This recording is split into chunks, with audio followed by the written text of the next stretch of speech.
So, something that continues to be brought to not just my attention, but Nancy's attention is what do impressions mean on LinkedIn, and how does that correlate to whether or not I'm creating good content?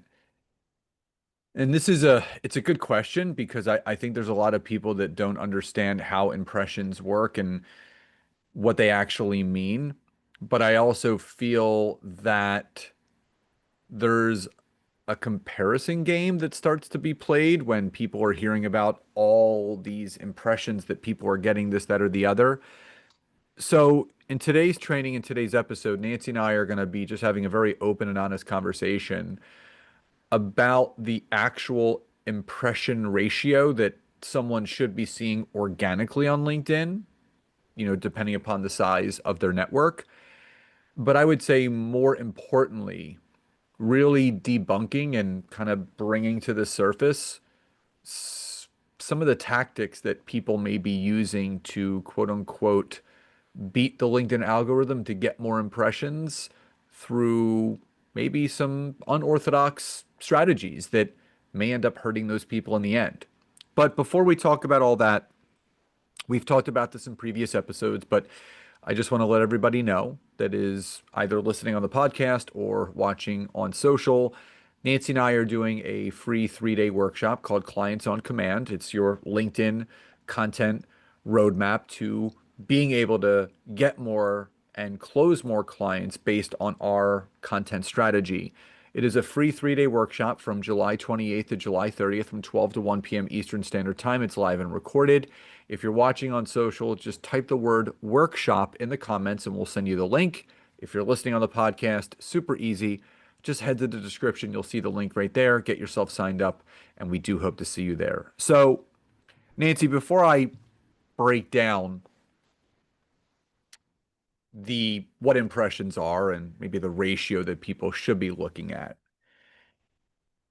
you and I have experienced firsthand, not personally, but in our sphere, people, quote unquote, trying to beat the LinkedIn algorithm to increase their impressions, increase their comments, increase their likes, and all of that. So, can you just let the audience know a little bit of, I would say, the number one spam tactic that people are kind of latching onto that they may not be aware of? Because I just want people to understand before I give the actual numbers. I want them to see the reality and hear the reality of what is kind of storybook land compared to the actuality of what you should expect. Well, I think storybook land, right, is thinking that you can compare yourself to someone like Gary Vee or, Alex Hermosi or someone who has a really, really large following, Ariana Huffington, right? Like, these big names who have been on LinkedIn for a very long time, who have been thought leaders in the space, we can't compare ourselves to them, right? They're getting daily, right? Thousands of likes, shares, engagement, things like that. That's number one. Number two, what's happening behind the scenes, and in fact, I'll just be very frank with you. LinkedIn is doing a lot right now to crack down on the kind of tactics that people have been using on other platforms such as Instagram, Facebook, right? Kind of when we get that market saturation, we start to see some spammy nonsense practices, and that's engagement pods, right? That's actually groups of people, and it's really silly because here's the thing, it's groups of people that get together and agree to like, love, and engage with each other's posts. The problem is LinkedIn picks up on this and it really creates multiple problems, which I don't know how far you want me to go into, but it really does the opposite of what you're looking to do. So, why don't we've talked about this before, but just give a very quick overview of the makings of what a engagement pod is on LinkedIn and does LinkedIn really support them?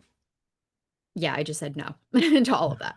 So all of the above. I mean, obviously it's a no-no. You guys can search, just go right in and say, are engagement pods a good practice on LinkedIn? Or, why are engagement pods a bad thing on LinkedIn? It will tell you, it'll give you many reasons, right? It'll flag the algorithm. Many times what it does, it'll actually create a silo where it will not show your content to other people. It will only show your content to those people who are liking, loving, and engaging, which quite honestly, did we all go on LinkedIn to connect with people who aren't really looking to do business with us? I don't think so. Right? That's not the point. So I think the biggest thing that you guys need to understand is we are not treating this like every other platform. We are not trying to hit the easy button as far as getting out of making real connections and posting real content and showing up the right way. And if you know Scott and I, right, our big mission, right, our big, thing that we kind of shout out there, our core values are we want people using LinkedIn the right way. We want people using LinkedIn as a place to build familiarity, like and trust, make great connections, okay? Not use spammy, ridiculous tactics, like many try to use on other platforms to try to cheat the system. So that's why Scott's going to share kind of some of the reality, right? Where you're actually probably in a much better place or a better situation than you think when it comes to the actual KPIs and the metrics, on LinkedIn. And so, Scott, if you want to share them, right, a little bit more about the impressions. Well, I have one more final question. So you and I like to be very streamlined with our processes. We don't want to spend a ton of time on LinkedIn. So on average, Nance, how much time do we spend on LinkedIn with our process? And what do we recommend for the people that we work with? Like what's range wise? Yeah, I mean, ballpark, I mean, we definitely, I do, I actually utilize a lot of the tools that we've created to plan out content. That's a pleasure, right? That's not too much time. But 20 minutes a day about, is what we spend connecting, engaging, maybe sending some messages. We've really streamlined the process and it does not have to be difficult. From what we've heard, for some people that are participating in engagement pods, how much time are those people spending in that engagement pod? There was a point behind this. So Yeah. what people need to understand, and I'm going to tee this up and then I want you to answer. So when you're an engagement pod, basically you're agreeing to like and comment on 25, 50, 75 people's stuff, right? They like and comment on yours, you have to like and comment on theirs. So what's the reality? How much time are these people spending actually doing that? Not even kidding you. I've talked to multiple people in the last month alone who obviously through a natural conversation we discovered that they were using an engagement pod, spending hours. I mean, we're not just talking a couple hours. We're spending hours a day just following through on what they said they were going to do in these engagement pods, which is a no-no, which is actually hurting your reach and giving you fake numbers and you're spending all this extra time. I mean, it is like, what? My follow-up is if they're spending all that time liking and commenting, what are they not spending time on that they should be? They're not spending time actually connecting and getting on friggin' calls with people who would be wonderful clients for them. Or They're not growing their doing business. the simple thing that needs to be done exactly to grow your darn business. Stop the madness. So get some help. Um, so what just to let you guys know what impressions are, if you actually go onto the LinkedIn homepage, on the left-hand column, you'll see something that says post impressions and it'll have a number.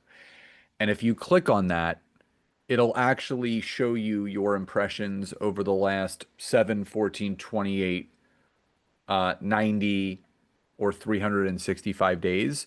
And there's like a little question mark by where it says impressions. And if you kind of hover over it, it'll tell you what the impressions are. Impressions are the number of times that your content has been shown to people in and out of your network. So it'll give you a number like 100 or 150 impressions or 200 impressions, right? But you'll see these people posting like, oh, my post got 150,000 impressions. Yeah, that's not normal. There should be fluctuation in your engagement. meaning some posts you're going to get a bunch of likes, comments, maybe a reshare and impressions, and then there may be dips and valleys. But just so you guys know, you can actually look this up that the actual impression ratio is about 1 to 3% of your network sees your stuff. So what does that mean in numbers? So if you have 1,000 connections, 1 to 3% is about 10 to 30 impressions. So for every 1,000 connections, and you put a post out there, the average or what you should expect is anywhere between 10 to 30 people being shown your stuff. Now, if you end up having 1,000 connections and you're seeing 100 to 300 impressions, guess what? That is considered a viral post because that is a 10x visibility ratio from the average impression ratio that people typically see. That would actually be 10 to 30%. So, how does all of this kind of come back to what Nancy and I actually do on LinkedIn?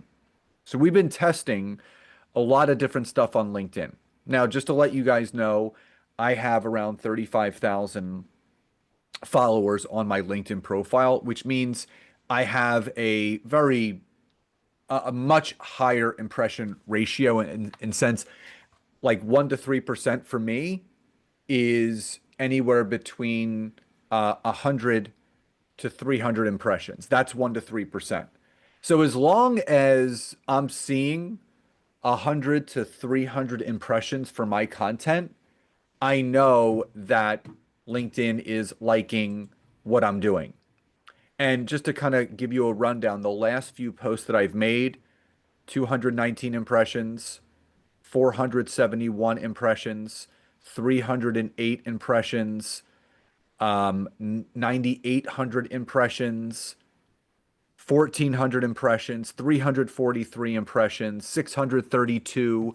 So you can see I am well within that 3% above ratio. So I know that LinkedIn is liking what I'm doing. What I will say is what has really helped, what has really helped is creating content that organically engages not only the LinkedIn algorithm, but it's engaging the network of connections that you have. And that is why partly one of the number one reasons why we created our community membership, the Expert Content Society, is that we wanted to take away the painstaking process of trying to think about what people need to post and create using our personalized GPT prompts a way for people to create content up to 6 posts per week in 6 different variations, organic content that is in their voice with our prompts that allows them to be consistent on the platform, but also is making sure that that impression ratio is landing properly with the content that they are pushing out without the need to ever think about joining an engagement pod. The number one reason why people join engagement pods is because the content that they're posting prior to joining that sucks and they're not getting any engagement. Now, their content may still suck, but they're getting all these likes and comments because they've agreed to comment on 50 people's stuff. So those 50 people are going to comment on their stuff. So now really, really crappy content is being pushed out on LinkedIn, but it's giving the imagery that this stuff is really good because of all the likes and comments. If you look at someone's content on their profile and every single post has the same baseline engagement, 30 likes, 30 comments, 2 reshares, right? 30 comments, 30 likes, couple reshares. And if you actually look at the people that are commenting and it's the same people every single time, I just want to be very open and transparent. Not every single one of your posts should be going viral. And going back to what Nancy said, Gary Vee all the big influencers out there, yeah, they're going to get a ton of engagement on every single post because they have huge networks, millions and millions of followers. Someone that has a minute network compared to that, that is getting just as much or if not more engagement than those people, if it sounds and looks too good to be true, Nancy, it probably is, right? Yes. So we just wanted to really give you guys this actual look, and you may be doing better than you actually think. If you're getting a couple hundred impressions right now and you only have a couple thousand connections, you're doing great. Nancy, I didn't tell you this, but one of our clients that we work with, they just launched their newsletter and they only have about 580 connections. They just launched their newsletter. They have almost 100 subscribers, which means they've they've converted almost 20% of their connections in joining their newsletter. Like, that's a good ratio. These are hard numbers that you need to look at.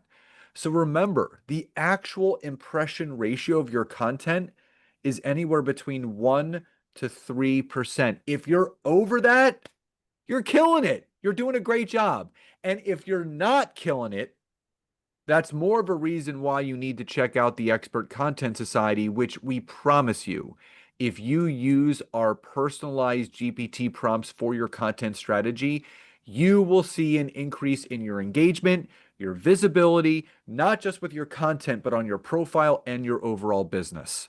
So, just another reminder, Nance, did you want to finish up with anything before I kind of wrap things up?